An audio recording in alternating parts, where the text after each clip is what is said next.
সুপ্রিয় শ্রোতা বন্ধুরা, আজকে আমি আপনাদেরকে মজার একটা ট্রিক্স শেখাবো। সেটা হলো, আমরা অনেক সময় বাসায় অনেক সময় মাউস নষ্ট হয়ে যায় বা মাউস আর কাজ করে না। তো সেই ক্ষেত্রে মাউসটা ছাড়া শুধুমাত্র আমরা কিবোর্ড দিয়ে কিভাবে একটা কম্পিউটার খুব সহজে চালাতে পারি বা খুব সহজে চালনা করা যায়। আজকে এই ট্রিক্সটা এটা আমরা অনেকে জানি না। আমি আপনাদেরকে একটু দেখাতে চাচ্ছি। যেমন এজন্য আমাদের যে কাজটা করতে হবে সেটা হচ্ছে, আমরা কন্ট্রোল প্যানেলে যাব। আমরা কন্ট্রোল প্যানেল এখান থেকেও সিলেক্ট করতে পারি, অথবা আপনি যে উইন্ডোজ হয় সেই উইন্ডোজে কন্ট্রোল প্যানেলে ইন করলে হবে। এখানে আমরা এজ অফ এক্সেস সেন্টার নামে একটা অপশন পাচ্ছি, সেটা কন্ট্রোল প্যানেলে। আমরা অনেকেই এটার ব্যবহারটা আসলে বুঝি না বা জানি না। আমরা এখানে ক্লিক করলে একটা অপশন দেখব, সেটা হচ্ছে একটা মাউসের আইকনওয়ালা একটা লেখা দেখব, যেটাতে লেখা আছে make the mouse easier to use. আমরা এখানে ক্লিক করব। এখানে ক্লিক করে আমরা এখানে টার্ন অন মাউস কিস, এটাতে রাইট চিহ্ন দিয়ে দেবো। দেন আমরা এখান থেকে অ্যাপ্লাই করে ওকে করব, ওকে করে বের হয়ে আসবো। দেন এরপরে যে বিষয়টা,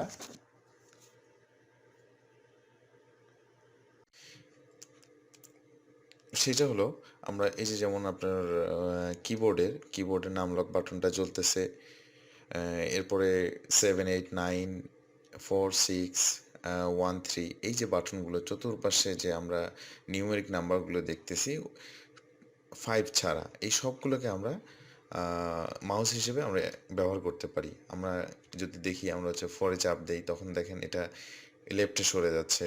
আবার যদি 6-এ চাপ দেই তখন রাইটে সরে যাচ্ছে। আবার 9-এ চাপ দিলে তখন কর্নারের দিকে যাচ্ছে। 8-এ চাপ দিলে তখন আবার উপরের দিকে যাচ্ছে। তো এই বিষয়গুলো দেখেন, আমরা শুধুমাত্র নিউমেরিক নাম্বার দিয়ে একটা মাউসকে আমরা কন্ট্রোল করতে পারি। এখন আপনার কাছে যদি স্পিডটা স্লো মনে হয়, তাহলে একটা কাজ করতে পারেন আপনি। আপনি এখানে খেয়াল করুন যে আমরা আবার যদি কন্ট্রোল প্যানেলে যাই, আমরা যদি এখানে কন্ট্রোল প্যানেল লিখি, কন্ট্রোল প্যানেলে এই এজ অফ অ্যাক্সেস সেন্টার আমার এখানে অটোমেটিক শর্টকাট হয়ে আছে। তো আপনার চাইলে ভিতরে যেতে পারেন, এখানে ক্লিক করার ওকে। দেন এখন আমরা ক্লিক করি, এখন দেখবেন যে হচ্ছে ফাস্ট যাবে, ফাস্ট কাজ করবে।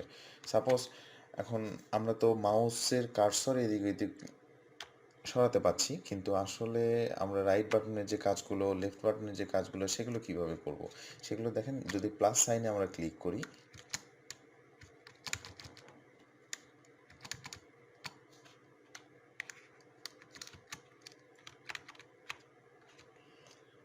আমরা এখান থেকে গিয়ে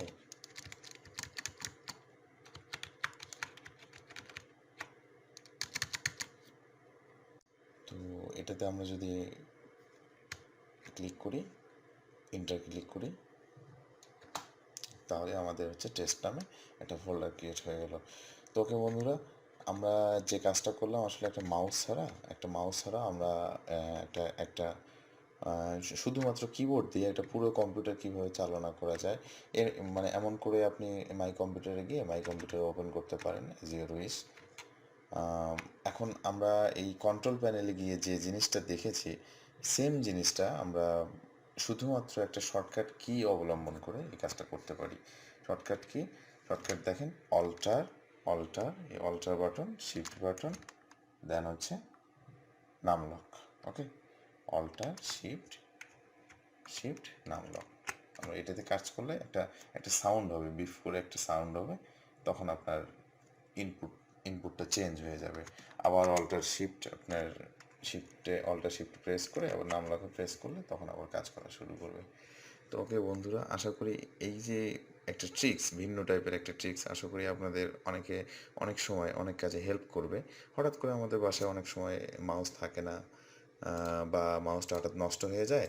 তো আমরা আসলে পিসি হয়তো বা অনেক শর্টকাট কি আমরা জানি না যে পিসিটা কীভাবে বন্ধ করব। আমরা পিসির সিপিইউ এর সামনে যে পাওয়ার বাটন আছে সেটাতে প্রেস করে বন্ধ করি। এতে তো জানি যে যে আসলে মাদারবোর্ডে প্রচুর ক্ষতি হয়। তো এই ক্ষতির হাত থেকে রক্ষা করতে গেলে তখন আপনি এই কাজটা করতে পারেন। তখন কন্ট্রোল প্যানেল থেকে এটা অন করা থাকলে যে কোনো মুহূর্তে আপনার মাউস নষ্ট হোক, কিছু হোক, তখন আপনি কিবোর্ড দিয়ে আপনার কম্পিউটারের যাবতীয় কাজগুলো করতে পারবেন। তার মানে একটা মাউস আপনার বাসায় নাও থাকলে আপনি খুব সহজেই, তো তাহলে শুধুমাত্র মাউস ছাড়া একটা মাত্র কিবোর্ড দিয়ে আমরা পুরো কম্পিউটারে সব কিছু চালনা করতে পারি। তো আগে তো এক সময় যখন কম্পিউটার প্রথম আবিষ্কার করা হয় তখন তো আসলে মাউস তো ছিল না, মাউসের কনসেপ্ট তো পরে আসছে। তো তখন তো আপনার কিবোর্ড অ্যাভেলেবল ছিল, তো শুধুমাত্র কিবোর্ড দিয়েই যে একটা কম্পিউটার কিভাবে চালনা করা যায় এটা আমরা অনেকেই জানি না বা বুঝি না। তো শুধু একটা ট্রিক্সে, অর্থাৎ এই কন্ট্রোল প্যানেল থেকে আমি আবার আবার একবার আপনাদের সুবিধার্থে আমি দেখাচ্ছি যে এখানে কন্ট্রোল প্যানেল থেকে আমরা কোথায় যাব। আমরা এজ অফ অ্যাক্সেস সেন্টার, যেটা ব্যবহার আমরা অনেকেই বুঝি না। তো এখানে গিয়ে make the mouse easier two, এখানে বক্সটা ফাঁকা থাকবে, এখানে শুধু টার্ন অন করে দিব, করে দিয়ে অ্যাপ্লাই করলেই ব্যাস আমরা ইজিলি এটাকে ম্যানেজ করতে পারবো। আপনার নামলকের 48796321, এই সব সব বাটন দিয়ে আমরা এটা কার্সরটাকে পুরোপুরি কন্ট্রোল করতে পারবো। তারপর আপনি আপনার দৈনন্দিন সব কাজ করতে পারবেন যদি অ্যাক্সিডেন্টলি আপনার মাউসটা মিসিং হয়। তো ওকে, সামনের সামনের ভিডিওতে, অর্থাৎ পরের ভিডিওতে নতুন একটা ট্রিক্স নিয়ে আপনাদের সামনে হাজির হব। সবাই ভালো থাকবেন, ধন্যবাদ।